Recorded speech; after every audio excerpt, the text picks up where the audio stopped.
India KRPA 1110 AM ਦੇ ਸਰੋਤਿਆਂ ਨੂੰ ਸੁਖਜੀਤ ਮੰਗਟ ਵੱਲੋਂ ਸਤਿ ਸ਼੍ਰੀ ਅਕਾਲ, ਗੁੱਡ ਮਾਰਨਿੰਗ।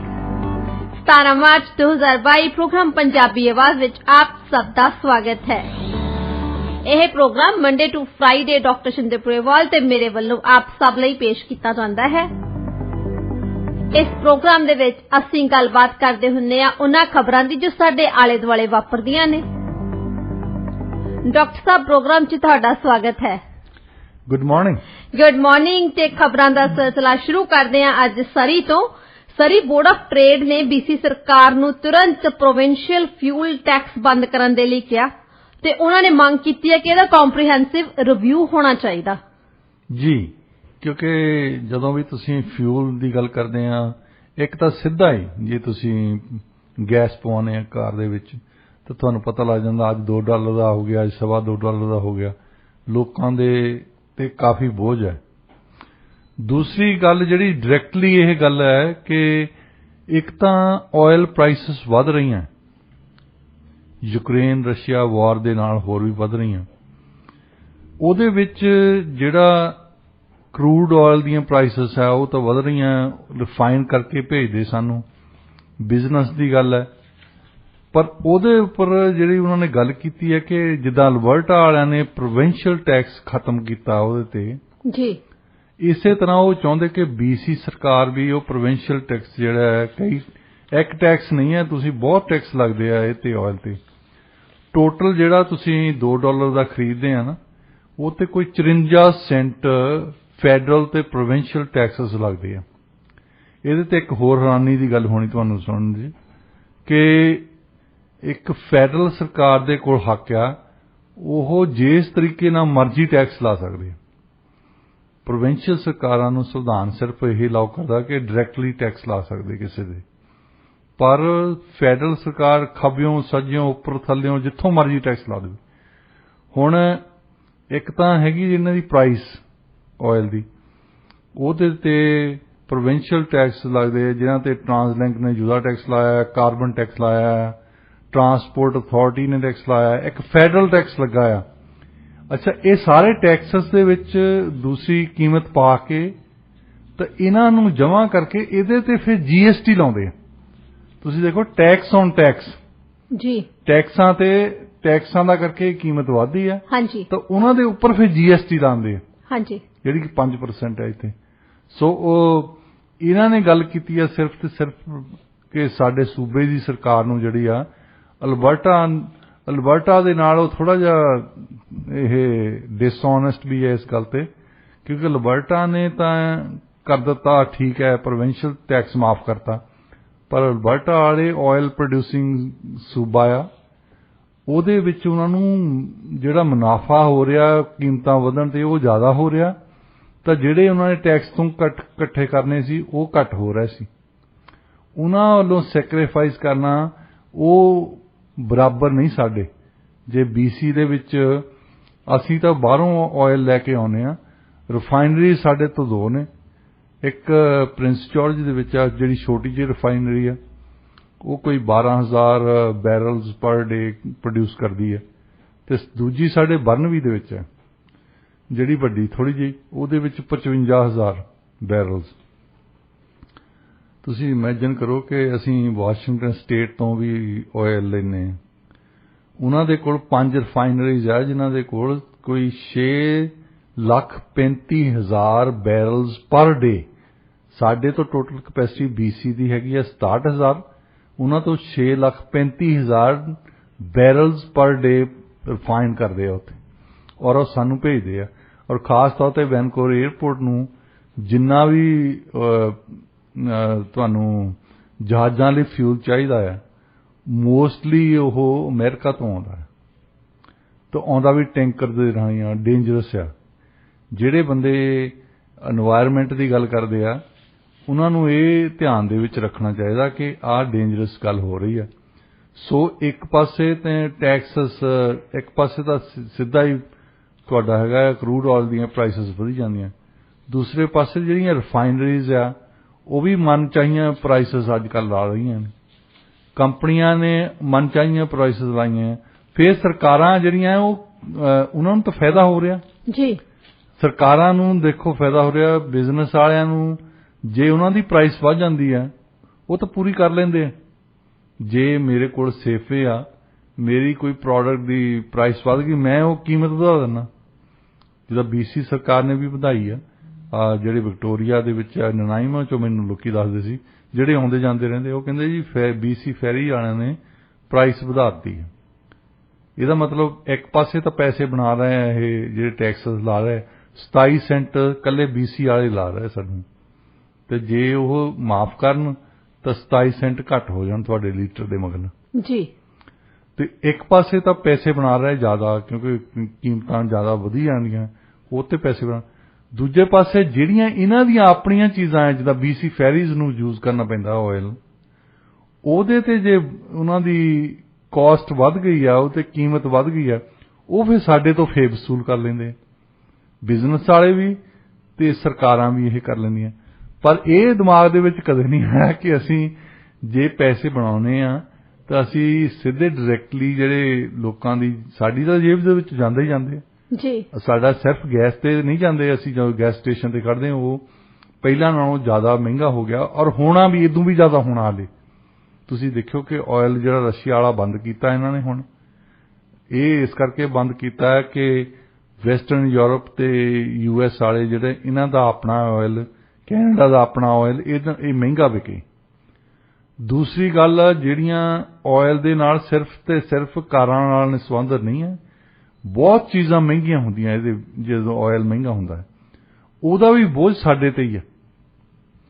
ਪਰ ਜਿਵੇਂ ਇਹਨਾਂ ਨੇ ਕੰਪਰੀਹੈਂਸਿਵ ਰਿਵਿਊ ਦੀ ਮੰਗ ਕੀਤੀ ਹੈ ਤਾਂ ਸਰਕਾਰ ਵੱਲੋਂ ਇਹਦੇ ਬਾਰੇ ਕੁਝ ਕਿਹਾ ਨਹੀਂ ਗਿਆ। ਸਰਕਾਰ ਨੇ ਤੇ ਅੱਖਾਂ ਮੀਟੀਆਂ ਆ, ਕੰਨਾਂ ਤੇ ਕੰਨ ਬੰਦ ਕੀਤੇ ਆ, ਮੂੰਹ ਵੀ ਬੰਦ ਕੀਤਾ। ਉਹ ਕਹਿੰਦੇ ਆ ਕਿ ਬੋਲੋ ਨਾ ਇਸ ਗੱਲ ਤੇ, ਚੁੱਪ ਕਰਕੇ ਪੈਸੇ ਵਧੀ ਜਾਂਦੇ, ਸਾਡੇ ਪੈਸੇ ਟੈਕਸਸ ਵਧੀ ਜਾਂਦੇ, ਲਈ ਚੱਲੋ।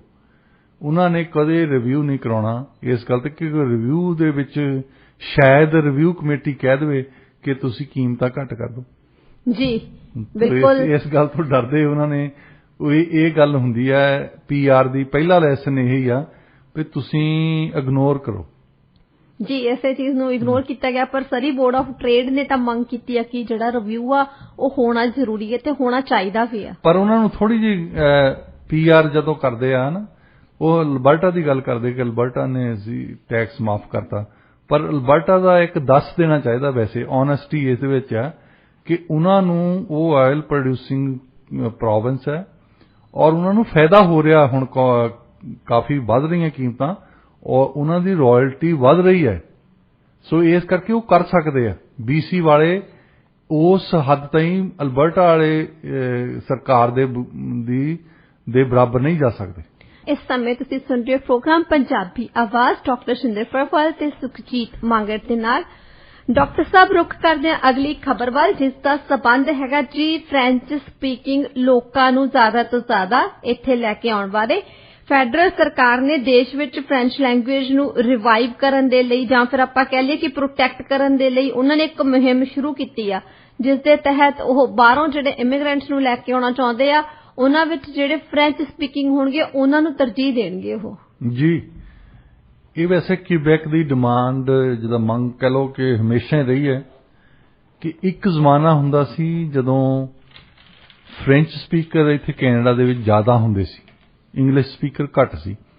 ਜਦੋਂ 1791 ਦੇ ਵਿੱਚ ਯੂਨੀਅਨ ਆਫ ਕੈਨੇਡਾ ਬਣੀ ਆ, ਉਦੋਂ ਅਪਰ ਕੈਨੇਡਾ ਤੇ ਲੋਅਰ ਕੈਨੇਡਾ ਦੀ ਇਹ ਯੂਨੀਅਨ ਬਣੀ ਆ, ਜਿਹਨੂੰ ਅੱਜ ਕੱਲ੍ਹ ਅਸੀਂ ontario ਤੇ ਕਿਬੈਕ ਕਹਿੰਦੇ ਹਾਂ। ਉਹਨਾਂ ਦੀ ਜਿਹੜੀ ਪਾਰਲੀਮੈਂਟ ਹੁੰਦੀ ਸੀ ਕਿੰਗਸਟਨ ontario ਦੇ ਵਿੱਚ ਹੁੰਦੀ ਸੀ। ਉਦੋਂ ਇੱਕ ਪ੍ਰਪੋਜ਼ਲ ਦਿੱਤੀ ਕਿ ਫ੍ਰੈਂਚ ਕੈਨੇਡੀਅਨ ਜ਼ਿਆਦਾ ਨੇ ਤੇ ਇਸ ਕਰਕੇ ਉਹਨਾਂ ਦੀ ਰੈਪਰੈਜ਼ੈਂਟੇਸ਼ਨ ਜ਼ਿਆਦਾ ਹੋਣੀ ਚਾਹੀਦੀ ਹੈ। ਨੁਮਾਇੰਦਗੀ ਤਾਂ ਜਿਹੜੀ ਡੈਮੋਕ੍ਰੇਸੀ ਤਾਂ ਇਹੀ ਕਹਿੰਦੀ ਹੈ ਕਿ ਤੁਹਾਡੇ ਨੰਬਰ ਜ਼ਿਆਦਾ, ਤੁਹਾਡੀ ਰੈਪਰੈਜ਼ੈਂਟੇਸ਼ਨ ਜ਼ਿਆਦਾ ਹੈ। ਉਦੋਂ ਅੰਗਰੇਜ਼ਾਂ ਨੇ, ਇੰਗਲਿਸ਼ ਸਪੀਕਰਜ਼ ਨੇ ਇਹ ਰੌਲਾ ਪਾਇਆ ਕਿ ਨਹੀਂ, ਇੰਗਲਿਸ਼ ਸਪੀਕਰਜ਼ ਤੇ ਫ੍ਰੈਂਚ ਸਪੀਕਰ ਦੀ ਬਰਾਬਰ ਰੈਪਰੈਜ਼ੈਂਟੇਸ਼ਨ ਹੋਣੀ ਚਾਹੀਦੀ ਹੈ। ਸੋ ਇਸ ਕਰਕੇ ਉਹਨਾਂ ਨੂੰ ਬਰਾਬਰ ਰੱਖਿਆ। ਫਿਰ ਉਹਨਾਂ ਦੀ ਘਟਦੀ 50% ਆ ਗਈ, 40 ਆ ਗਈ, 33 ਆ ਗਈ। 1867 ਦੇ ਵਿੱਚ ਜਦੋਂ ਕੈਨੇਡਾ ਬਣਿਆ ਹੈ, ਉਦੋਂ ਉਹਨਾਂ ਦੀ 30% ਸੀ, ਮਤਲਬ ਘਟਦੀ ਹੈ। ਇਸ ਕਰਕੇ ਵੀ ਘਟ ਗਈ ਕਿ ਜਦੋਂ ਫ੍ਰੈਂਚ ਰੈਵੋਲੂਸ਼ਨ ਆਇਆ ਉਸ ਤੋਂ ਬਾਅਦ ਉਹਨਾਂ ਨੇ ਇਹ ਕ੍ਰਾਈਮ ਬਣਾਤਾ। ਵੈਸੇ ਜਦੋਂ ਰੈਵੋਲੂਸ਼ਨ ਪੰਜਾਬ 'ਚ ਵੀ ਗੱਲ ਕਰਦੇ ਆ, ਉੱਥੇ ਦਾ ਕ੍ਰਾਈਮ ਆ। ਤੁਸੀਂ ਜੇ ਟੇਲ ਆਫ ਟੂ ਸਿਟੀਜ਼ ਪੜ੍ਹਦੇ ਆ ਜਿਹੜੀ ਨਾਵਲ ਹੈ, ਉਹਦੇ ਵਿੱਚ ਉਹਦੇ ਵਿੱਚ ਇੱਕ ਕਰੈਕਟਰ ਨੂੰ ਉਹਦੇ ਤੇ ਮੁਕੱਦਮਾ ਚੱਲਦਾ। ਮੁਕੱਦਮਾ ਇਸ ਗੱਲ ਦਾ ਚੱਲਦਾ ਵੀ ਤੂੰ ਇੱਥੋਂ ਛੱਡ ਕੇ ਕਿਉਂ ਗਿਆ ਫਰਾਂਸ ਨੂੰ, ਕਿ ਜਿਹੜਾ ਬੰਦਾ ਫਰਾਂਸ ਨੂੰ ਛੱਡ ਕੇ ਜਾਂਦਾ ਸੀ ਉਹਨੂੰ ਕ੍ਰਿਮੀਨਲ ਸਮਝਦੇ ਸੀ। ਉੱਤੇ ਜੇ ਮੁੜ ਕੇ ਜਾਂਦਾ ਸੀ ਤਾਂ ਉੱਤੇ ਮੁਕੱਦਮਾ ਹੁੰਦਾ ਸੀ। ਸੋ ਇਸ ਕਰਕੇ ਜਿਹੜਾ source of immigration C French ਲਈ ਉਹ ਘਟ ਗਿਆ। ਇੰਗਲਿਸ਼ ਸਪੀਕਰਸ ਆਉਂਦੇ ਰਹੇ ਫ੍ਰੈਂਚ, ਬਾਕੀ ਦੇਸ਼ਾਂ ਤੋਂ ਵੀ ਜਿਹੜੇ ਲੋਕ ਆਏ ਉਹਨਾਂ ਨੇ ਇੰਗਲਿਸ਼ ਸਿੱਖਣੀ ਜ਼ਿਆਦਾ ਬਿਹਤਰ ਸਮਝੀ ਕਿ ਇਹਦੇ ਨਾਲ ਨਾਰਥ ਅਮਰੀਕਾ ਦੇ ਵਿੱਚ ਜੌਬ ਅਪਰਚੁਨਿਟੀਜ਼ ਜ਼ਿਆਦਾ ਨੇ, ਵਰਲਡ ਵਾਈਡ ਵੀ ਵੈਸੇ ਜ਼ਿਆਦਾ ਹੈ। ਹੁਣ ਇਸ ਵੇਲੇ ਕਿਬੈਕ ਦੀ ਜਿਹੜੀ ਪਾਪੂਲੇਸ਼ਨ ਹੈ ਉਹ ਕੈਨੇਡਾ ਦੇ ਵਿੱਚ ਕੋਈ 22% ਹੈ। ਸੋ ਦੇਖੋ ਕਿਸੇ ਜ਼ਮਾਨੇ 'ਚ ਮੈਜੋਰਟੀ ਹੁੰਦੇ ਸੀ, ਉਸ ਤੋਂ ਬਾਅਦ 30% ਜਦੋਂ ਕੈਨੇਡਾ ਕਹਿ ਲਓ ਸ਼ੁਰੂ ਹੋਇਆ ਤੇ ਅੱਜ 22% ਹੈ। ਬਾਕੀ ਵੈਸਟਰਨ ਸੁਸਾਇਟੀਜ਼ ਵਾਂਗੂ ਕਿਬੈਕ ਦਾ ਵੀ ਇਹ ਹਾਲ ਹੈ ਕਿ ਉਹਨਾਂ ਦੀ ਆਪਣੀ ਨੈਚੁਰਲ ਪਾਪੂਲੇਸ਼ਨ ਨਹੀਂ ਵੱਧ ਰਹੀ। ਕੋਸ਼ਿਸ਼ ਤਾਂ ਵੈਸੇ ਉਹ ਕਰਦੇ ਆ ਕਿ ਜੇ ਕਿਬੈਕ ਦੇ ਲੋਕਾਂ ਦੇ ਬੱਚੇ ਜ਼ਿਆਦਾ ਹੁੰਦੇ ਆ ਉਨੇ ਹੀ ਜ਼ਿਆਦਾ ਪੈਸੇ ਮਿਲਦੇ ਆ। ਜੇ ਤੁਹਾਡੇ 4 ਬੱਚੇ ਆ ਉਹ ਜ਼ਿਆਦਾ ਦਿੰਦੇ ਆ, 5 ਬੱਚੇ ਹੋਣਗੇ ਉਦੋਂ ਵੀ ਜ਼ਿਆਦਾ ਦਿੰਦੇ। ਫਿਰ ਸਭ ਤੋਂ ਸਸਤਾ ਜੇ ਬੇਬੀ ਸਿਟਿੰਗ ਮਿਲਦੀ ਆ ਤਾਂ ਕਿਬੈਕ ਦੇ ਵਿੱਚ ਮਿਲਦੀ ਹੈ, ਕੈਨੇਡਾ ਦੇ ਵਿੱਚ। ਕੈਨੇਡਾ ਦੇ ਕਿਸੇ ਹੋਰ ਪ੍ਰੋਵਿੰਸ ਦੇ ਵਿੱਚ ਇੰਨੇ ਪੈਸੇ ਦੀ ਤੁਹਾਨੂੰ ਬੇਬੀ ਸਿਟਿੰਗ ਨਹੀਂ ਮਿਲਦੀ, ਜਿਹਨੂੰ ਅਸੀਂ ਡੇ ਕੇਅਰ ਕਹਿੰਦੇ ਹਾਂ। ਮਤਲਬ ਉਹਨਾਂ ਨੇ ਪੇਰੈਂਟਸ ਨੂੰ ਵੀ ਇਹ ਮੈਸੇਜ ਦਿੰਦੇ ਆ ਕਿ ਤੁਸੀਂ ਬੱਚੇ ਪੈਦਾ ਕਰੋ, ਇਹਨਾਂ ਨੂੰ ਸੰਭਾਲ ਅਸੀਂ ਆਪੇ ਲਵਾਂਗੇ।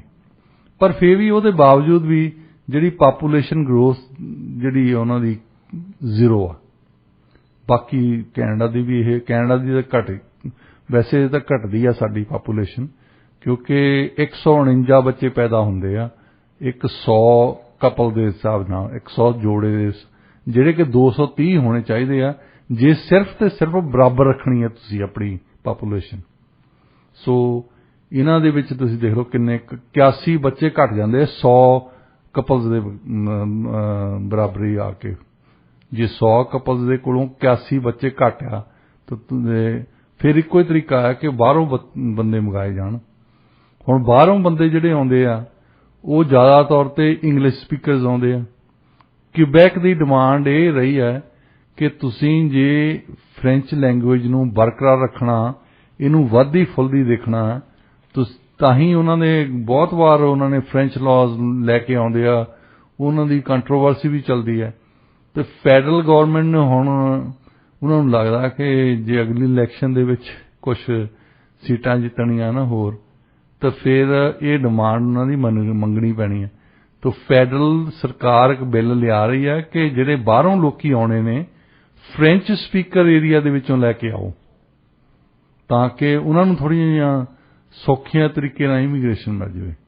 ਜੀ, ਉਹਨਾਂ ਨੇ ਕਾਫੀ ਇਮੀਗ੍ਰੇਸ਼ਨ ਦੇ ਜਿਹੜੇ ਰੂਲਸ ਹੈਗੇ ਉਹਨਾਂ ਦੇ ਲਈ ਸੌਖੇ ਕੀਤੇ ਆ। ਉਹ ਇਸ ਕਰਕੇ ਸੌਖੇ ਕੀਤੇ ਕਿ ਫ੍ਰੈਂਚ ਸਪੀਕਰਸ ਨੂੰ ਇਹ ਕੰਪਲੇਂਟ ਰਹੀ ਹੈ ਕਿ ਤੁਸੀਂ ਜਾਂ ਤਾਂ ਇੰਗਲਿਸ਼ ਸਪੀਕਰ ਲੈ ਕੇ ਆਉਣੇ ਆ, ਤੇ ਜਿਹੜੇ ਲੈ ਕੇ ਆਉਣੇ ਆ ਇੱਥੇ ਲੋਕੀ ਫ੍ਰੈਂਚ ਏਰੀਆ ਦੇ ਵਿੱਚ ਹੇਟੀ ਤੋਂ ਲੋਕੀ ਜਿਹੜੇ ਫ੍ਰੈਂਚ ਸਪੀਕਰ ਆ ਉਹ ਇੱਥੇ ਆ ਕੇ ਵੀ ਕੈਨੇਡਾ ਦੇ ਵਿੱਚ ਹੋਰ ਜਗ੍ਹਾ ਤੇ ਮੂਵ ਹੋ ਜਾਂਦੇ ਆ। ਇਹ ਤਾਂ ਤੁਸੀਂ ਕੁਝ ਕਰ ਨਹੀਂ ਸਕਦੇ। ਜਿਹੜਾ ਬੰਦਾ ਇੱਕ ਵਾਰੀ PR ਬਣ ਗਿਆ ਨਾ ਕੈਨੇਡਾ ਦੇ ਵਿੱਚ, ਉਹਨੂੰ ਸੰਵਿਧਾਨਕ ਹੱਕ ਹੈਗਾ ਕਿ ਉਹ ਨਿਊਫਾਊਂਡਲੈਂਡ ਰਵੇ ਜਾਂ BC ਦੇ ਵਿੱਚ ਆ ਜਾਵੇ, ਉਹਨੂੰ ਕੋਈ ਰੋਕ ਨਹੀਂ ਸਕਦਾ। ਜੀ ਬਿਲਕੁਲ। ਹਾਂ, ਪਹਿਲਾਂ ਤੁਸੀਂ ਰੋਕ ਸਕਦੇ ਆ। ਜੇ ਬੰਦੇ ਲੈ ਕੇ ਆਉਣੇ ਆ ਬਾਹਰੋਂ, ਤੁਸੀਂ ਇਹ ਸ਼ਰਤ ਲਾਉਂਦੇ ਆ ਕਿ 5 ਸਾਲ ਤੁਹਾਨੂੰ PR ਨਹੀਂ ਦੇਣੀ ਜਿੰਨਾ ਚਿਰ ਤੁਸੀਂ ਇਹ ਸੂਬੇ ਦੇ ਵਿੱਚ ਹੀ ਰਹੋ। ਫਿਰ ਤੁਸੀਂ ਜਿੰਨਾ ਚਿਰ ਕੋਈ PR ਨਹੀਂ ਬਣਦਾ ਉਹਨਾਂ ਚਿਰ ਉਹਨੂੰ ਸੰਵਿਧਾਨਕ ਹੱਕ ਨਹੀਂ ਹੈ। ਸੋ ਇਹ ਅਜੇ ਤਾਈਂ ਤਾਂ ਇਹਨਾਂ ਨੇ ਲਿਆਂਦਾ ਨਹੀਂ। ਇਵੈਂਚੁਅਲੀ ਮੇਰਾ ਖਿਆਲ ਲੈ ਕੇ ਆਉਣਗੇ ਵੀ ਇਹ ਗੱਲ ਕਰਨਗੇ ਕਿ ਕਿਬੈਕ ਦੇ ਵਿੱਚ ਹੀ ਤੁਸੀਂ ਇੰਨੇ ਸਾਲ ਰਹੋਗੇ।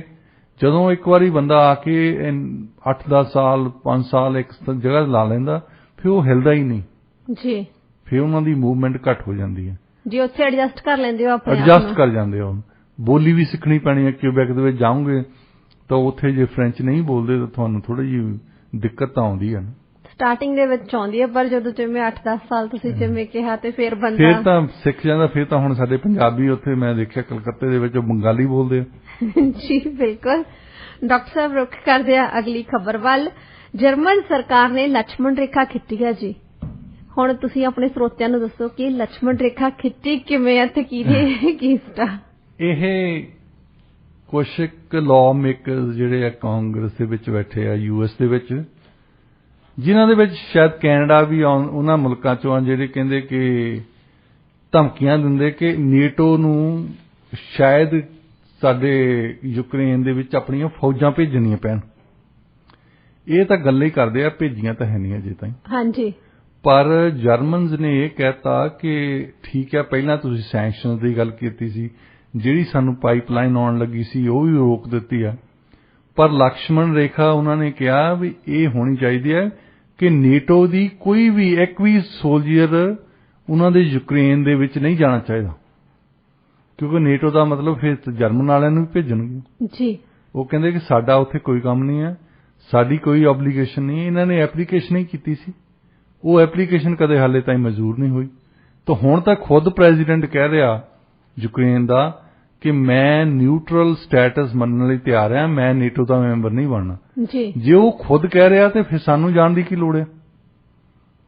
ਜੇ ਤਾਂ ਨੇਟੋ ਦਾ ਮੈਂਬਰ ਹੁੰਦਾ, ਜਿੱਦਾਂ ਨੇਟੋ ਦਾ ਮੈਂਬਰ ਯੂਨਾਈਟਿਡ ਕਿੰਗਡਮ ਸੀ ਜਦੋਂ ਇਹਨਾਂ ਨੇ ਫਾਕਲੈਂਡ ਆਈਲੈਂਡ ਦੀ ਲੜਾਈ ਲੜੀ ਆ 1982 ਦੇ ਵਿੱਚ, ਉੱਥੇ ਅਮਰੀਕਾ ਵਾਲਿਆਂ ਨੇ ਜ਼ੋਰ ਪਾਇਆ ਇੰਗਲੈਂਡ ਤੇ ਥੈਚਰ ਤੇ ਕਿ ਤੁਸੀਂ ਹੁਣ ਨੇਟੋ ਨੂੰ ਨਾ ਇਨਵੋਲਵ ਕਰਿਓ, ਕਿਉਂਕਿ ਇਹਦੇ ਨਾਲ ਜਦੋਂ ਜੇ ਅਸੀਂ ਗਏ ਉੱਥੇ ਤਾਂ ਸਾਊਥ ਅਮਰੀਕਾ ਦੇ ਸਾਰੇ ਲੋਕੀ ਸਾਡੇ ਖਿਲਾਫ ਹੋ ਜਾਣੇ।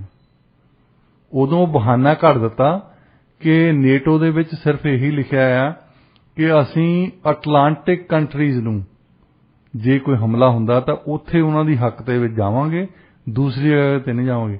ਇਹਦਾ ਮਤਲਬ ਫਿਰ ਟਰਕੀ ਵਾਲੇ ਕਹਿੰਦੇ ਸੀ ਅਸੀਂ ਤਾਂ ਅਟਲਾਂਟਿਕ ਮੁਲਕ ਹੈ ਹੀ ਨਹੀਂ, ਅਸੀਂ ਮੈਂਬਰ ਹਾਂ ਐਕਚੁਅਲੀ ਨੇਟੋ ਦੇ।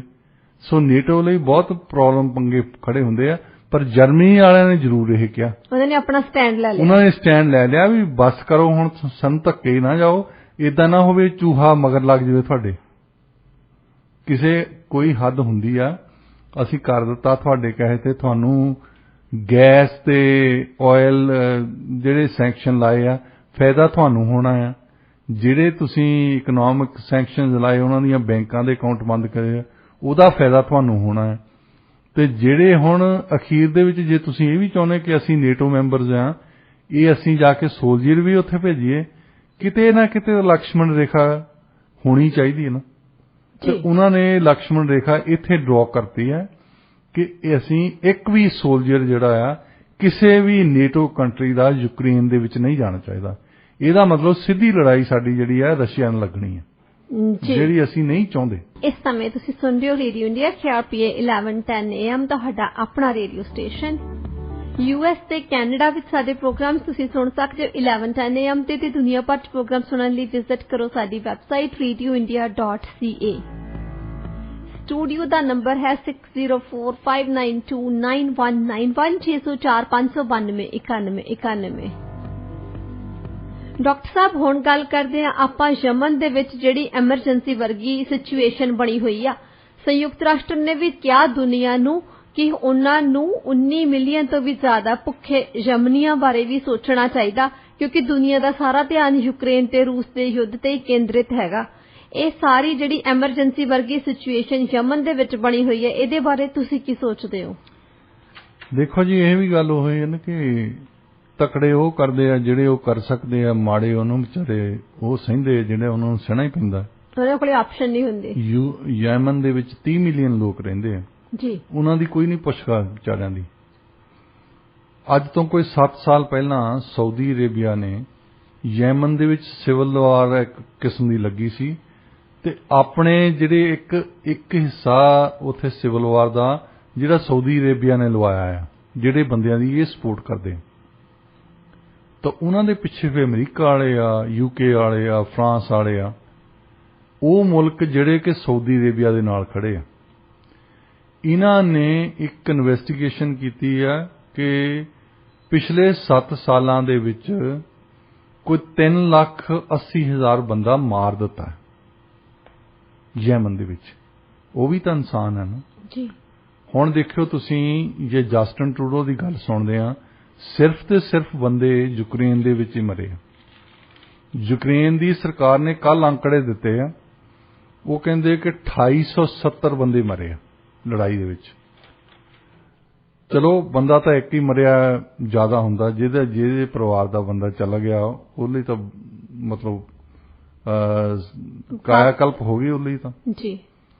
हुण यूक्रेन दे विच 42 मिलियन बंदे रहिंदे आ। सो इन्हां दी पापूलेशन यमन तो ज़्यादा है, पर क्योंकि वैसटर्न कंट्रीज उहदे हक दे विच है उन्हां दे, तो उन्हां दे जिहड़ा एक यूक्रेनी मरदा समझ लो 30 यमनी मरदे तो वो तो उपर है। ये चिट्टे रंग दा वो भूरे रंग दे साडे वर्गे, बाकी मुसलमान है। वो उत्थे दो ताकतां दा पहलां सिविल वार कराउंदे सी, क्योंकि मुस्लिम देशां दे विच जिहड़ी चौधर दी लड़ाई चलदी है वो सऊदी अरेबिया दी चलदी है, जिहड़े कहंदे कि असीं सुन्नी मुसलमानां दे हेड आ, क्योंकि हजरत साहब साडे रहे आ, इत्थों मक्का साडे आ। दूसरे पासे ईरान वाले समझदे आ कि असीं भी मुसलमानां दे हेड आ, वो शिया मुसलमानां दे हेड है। सो इस करके उन्हां दी लड़ाई सिविल वार दे विच दोहां धिरां दे विच उन्हां दे पिछे रशिया वाले आ, इन्हां दे पिछे अमरीका वाले।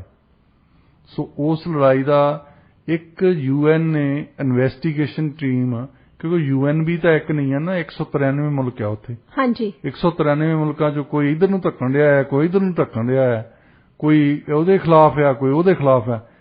सारिਆਂ ने प्रेशर पा के यमन की आवाज़ इन्नी घटाती कि UN ने एक इन्वेस्टिगेशन टीम तैयार करती कि उत्थे दी जिहड़ी लड़ाई चल रही है, जिहड़ी जेनोसाइड चल रही है, ओदी इन्वेस्टिगेशन की जानी चाहिए। सिर्फ ते सिर्फ इन्वेस्टिगेशन ही चलती सी। पर सऊदी अरेबिया वाले हुण तकड़े आ, अमरीका वाले तकड़े, उन्हां दे यार दोस्त जिहड़े, इन्हां ने ये बहुत घट हुंदा वैसे UN दे विच, UN दे विच जोर पा के पिछले नवंबर दे विच वो इन्वेस्टिगेशन बंद कराती। अच्छा, जदों वो बंद कराती उदों दे ही ਜਿਹੜੇ मुल्क चाहुंदे सी कि उत्थे इन्वेस्टिगेशन होवे, चलो उन्हां दे अपने हित आ, पर ਉਹਦੇ ਪ੍ਰੈਸ਼ਰ ਦੇ ਵਿੱਚ ਹੁਣ ਇੰਨਾ ਆਏ ਸੀ UN ਵਾਲੇ, ਉਹਨਾਂ ਨੇ ਆ ਪਖੰਡਬਾਜ਼ੀ ਕਰ ਰਹੇ ਵੈਸੇ ਹੁਣ ਕਿ ਯਮਨ ਵਾਲਿਆਂ ਦੇ ਉੱਥੇ ਉਹਨਾਂ ਨੇ ਰਿਪੋਰਟ ਪੇਸ਼ ਕੀਤੀ ਕਿ 2/3 ਲੋਕੀ ਜਿਹੜੇ ਆ ਭੁੱਖਮਰੀ ਦਾ ਸ਼ਿਕਾਰ ਹੋ ਰਹੇ ਆ। ਇੱਕ ਪਾਸੇ ਤਾਂ ਗੋਲੀਆਂ ਚੱਲ ਰਹੀਆਂ ਉਹਨਾਂ ਤੇ, ਸਾਊਦੀ ਅਰੇਬੀਆ ਦੀਆਂ ਫੋਰਸਸ ਉੱਥੇ ਆ। ਜੇ ਤੁਸੀਂ ਯਮਨ ਨੂੰ ਜਿਓਗ੍ਰਾਫੀ ਦੇਖਣੀ ਉਹਦੀ ਹੈ ਨਾ, ਤੇ ਉੱਥੇ ਵੱਡੀਆਂ ਤਾਕਤਾਂ ਦੇ ਮਨ ਦੇ ਵਿੱਚ ਇਹ ਹੀ ਆਉਂਦਾ ਕਿ ਜੇ ਸਾਡਾ ਇੱਥੇ ਨੇਵਲ ਬੇਸ ਹੋਵੇ ਤਾਂ ਅਸੀਂ ਸਾਰਾ ਇਲਾਕਾ ਕੰਟਰੋਲ ਕਰ ਲਈਏ, ਕਿਉਂਕਿ ਉਹਨਾਂ ਦੇ ਉਹ ਲੰਮਾ ਦੇਸ਼ ਬਹੁਤ ਆ ਜਿਹਦੇ ਵਿੱਚ ਬੰਦਰਗਾਹ ਬਹੁਤ ਵੱਡੀ ਆ। ਤੇ ਰਸ਼ੀਆ ਵਾਲਿਆਂ ਦਾ ਵੀ ਉੱਥੇ ਮਿਡਲ ਈਸਟ ਦੇ ਵਿੱਚ ਇੱਕ ਹੀ ਨੇਵਲ ਬੇਸ ਆ, ਉਹ ਸੀਰੀਆ ਦੇ ਵਿੱਚ ਆ। ਉਹ ਵੀ ਚਾਹੁੰਦੇ ਹੋਣੇ ਵੀ ਸਾਡਾ ਹੋਵੇ, ਅਮਰੀਕਾ ਵਾਲੇ ਚਾਹੁੰਦੇ ਹੋਣੇ ਸਾਡਾ ਹੋਵੇ, ਸਊਦੀ ਵਾਲੇ ਕਹਿੰਦੇ ਹੋਣੇ ਵੀ ਸਾਡਾ ਹੋਵੇ, ਫੇਰ ਅਮਰੀਕਾ ਵਾਲੇ ਸਾਡੇ ਥਰੂ ਆਉਣ। ਸੋ ਇਸ ਗੱਲ ਕਰਕੇ ਜਿਓਗ੍ਰਾਫੀ ਜਿਹੜੀ ਕਈ ਵਾਰੀ ਉਹ ਮਾੜੀ ਵੀ ਗੱਲ ਪੈਂਦੀ ਹੈ ਕਿ ਉਹਦੇ ਪਿੱਛੇ ਸਾਰੇ ਹੀ ਲੜਨ ਲੱਗੇ। ਪਰ ਵੱਡੀ ਗੱਲ ਇਹ ਆ ਕਿ ਇੱਕ ਪਾਸੇ ਤਾਂ ਉਹਨਾਂ ਦੀਆਂ ਤੁਸੀਂ ਦੇਖੋ 3,80,000 ਬੰਦਾ ਮੌਤ ਦੇ ਘਾਟ ਉਤਾਰਿਆ ਸਿਵਲ ਵਾਰ ਨੇ ਜਾਂ ਸਾਊਦੀ ਅਰੇਬੀਆ ਦੀਆਂ ਫੋਰਸਸ ਨੇ। ਤੇ ਹੁਣ ਜਿਹੜੀ ਰਿਪੋਰਟ ਦਿੱਤੀ UN ਨੇ, 2/3 ਯਮਨੀ ਲੋਕੀ ਜਿਹੜੇ ਭੁੱਖਮਰੀ ਦਾ ਸ਼ਿਕਾਰ ਹੋ ਰਹੇ, ਜਿਹੜੇ ਬੰਦੇ ਹੱਸਦੇ ਵਸਦੇ ਰਹਿੰਦੇ ਸੀ, ਸਿਰਫ ਤੇ ਸਿਰਫ ਵੱਡੀਆਂ ਤਾਕਤਾਂ ਦਾ ਰੌਲਾ ਪੈ ਗਿਆ। ਇੱਕ ਅਫਰੀਕਾ ਦੀ ਕਹਾਵਤ ਹੈ ਨਾ, ਉਹ ਕਹਿੰਦੇ ਕਿ ਜੇ 2 ਹਾਥੀ ਲੜਦੇ ਹੋਣ ਤਾਂ ਘਾਹ ਨੂੰ ਨੁਕਸਾਨ ਹੁੰਦਾ, ਜੇ ਉਹ ਪਿਆਰ ਕਰਦੇ ਹੋਣ ਫੇਰ ਵੀ ਘਾਹ ਨੂੰ ਨੁਕਸਾਨ ਹੁੰਦਾ। ਜਿਹੜੇ ਵੱਡੇ ਜੇ 2 ਤਾਕਤਾਂ ਲੜਦੀਆਂ ਆ ਤਾਂ ਵੀ ਮਾਰੇ ਜਾਂਦੇ ਆ, ਜੇ 2 ਤਾਕਤਾਂ ਇਕੱਠੀਆਂ ਬਹਿੰਦੀਆਂ ਤਾਂ ਵੀ ਮਾਰੇ ਜਾਂਦੇ। ਨੁਕਸਾਨ ਮਾੜਿਆਂ ਦਾ ਹੀ ਹੁੰਦਾ ਹੈ। ਜਿੱਦਾਂ ਕਹਿੰਦਾ ਹੁੰਦਾ ਕਿ ਸੰਤ ਰਾਮਦਾਸੀ ਦੀ ਕਵਿਤਾ ਹੈ, ਜੇ ਡੋਬਾ ਆਏ ਹੀ ਡੁੱਬਦੇ ਨੇ, ਜੇ ਸੁੱਕ ਆਏ ਹੀ ਸੜਦੇ ਨੇ, ਹਰ ਕਹਿਰ ਇਹਨਾਂ ਤੇ ਵਰਦੇ ਨੇ। ਇਹ ਵਿਚਾਰੇ ਮਾੜੇ ਬੰਦਿਆਂ ਦੀ ਹਾਲ ਹੈ ਇੱਥੇ। ਜੀ ਬਿਲਕੁਲ ਡਾਕਟਰ ਸਾਹਿਬ, ਜਿਵੇਂ ਹੁਣ ਤੁਸੀਂ ਗੱਲਬਾਤ ਅਸੀਂ ਕੀਤੀ ਹੈਗੀ ਆ ਕਿ ਸਾਊਦੀ ਅਰੇਬੀਆ ਵਾਲੇ ਕਿਸ ਤਰ੍ਹਾਂ ਉੱਥੇ ਲੋਕਾਂ ਨੂੰ ਮਾਰਿਆ ਉਹਨਾਂ ਨੇ ਯੁੱਧ ਦੇ ਵਿੱਚ। ਹੁਣ ਜਿਹੜੀ ਅਗਲੀ ਖਬਰ ਹੈਗੀ ਆ ਇਹ ਵੀ ਸਾਊਦੀ ਅਰੇਬੀਆ ਦੇ ਨਾਲ ਹੀ ਆ। ਉੱਥੇ 1 ਮਹੀਨੇ ਦੇ ਵਿੱਚ 81 ਲੋਕਾਂ ਨੂੰ ਸਮੂਹਿਕ ਫਾਂਸੀ ਦਿੱਤੀ ਗਈ।